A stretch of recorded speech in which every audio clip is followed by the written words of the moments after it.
Black Lives Matter issued a statement yesterday before the verdict. They haven't updated it, but they don't need to because it foresaw this, because we all predicted he was going to get convicted. This is what they say in part, BLM, to your point. As abolitionists, they call themselves abolitionists, we approach situations of injustice with love and align ourselves with our community because we got us.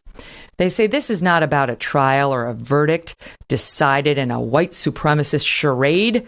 In an abolitionist society, this trial would not be taking place, and our communities would not have to fight and suffer to prove our worth. What? Okay, they go on. We can never believe police, especially the Chicago Police Department, over Jussie Smollett, a black man who has been courageously present, visible, and vocal in the struggle for black freedom. Can we believe the two black Nigerian brothers who testified and said Jussie's a liar? Did they get a vote? Can we believe the black police commissioner who said Jussie's a liar and made this whole thing up to the detriment of black people who actually do get attacked? They go on to say police lie and Chicago police lie especially. Jussie Smollett lies too. That's me. Black Lives Matter, they finish, will continue to work toward the abolition of police and every unjust system. So, okay, they don't care about verdicts because the whole system is white supremacist. I mean, this whole thing about Black Lives Matter, I'm talking about the slogan and the organization. For one thing, the slogan is a fact statement, but the organization, if they really cared about Black lives, they'd be out there fighting the abortion clinics. And they would be fighting, they would be out there doing something about the violence in Chicago. The crime rate that's skyrocketed since they appeared on the scene. And the defunding of police only hurts Black people. And so they don't care about Black lives. I mean, they care about pushing a Marxist agenda. They've been very clear about that. And Smollett was trying to help them with their agenda, their white supremacy narrative. The dangers that we face today is because white people are not holding Black people and other minorities to the same standards.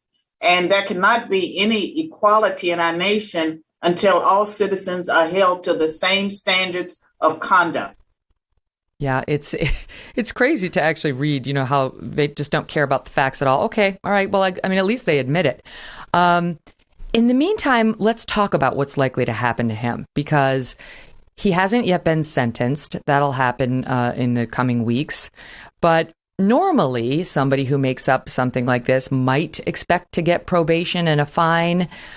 These are felony counts. He's been convicted of 5 out of 6. It was basically all, you lied to this cop by saying you were the victim of a fake hoax, and you lied to this cop, and you lied to this person again. And basically, they weren't sure about whether he lied to the 6th cop, which is why he got convicted on 5 out of 6 instead of 6 out of 6. Now, he's facing potentially up to 18 years in prison because it's 3 possible years per count.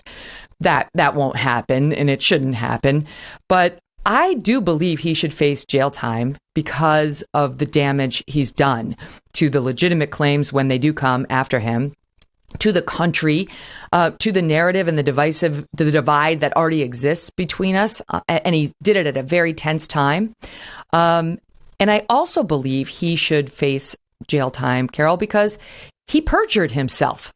And that is a factor you can consider when sentencing a defendant. He lied under oath on the stand to that jury. What do you think? I know. I mean, we could nominate him for an Academy Award for his performance on the stand.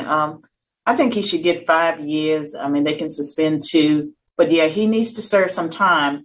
And it's not, it's that.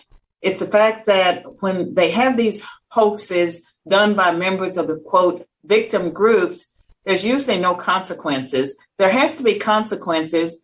And I can go back to some of the times when people are caught, engaging in particular kinds of behavior. It could be voter fraud. There are not consequences for certain groups of people. I think that we all need to be held to the same standards. And that's when you have true equality in America. That's when you have a true deterrent. Right now, there's no deterrent for engaging in that kind of behavior.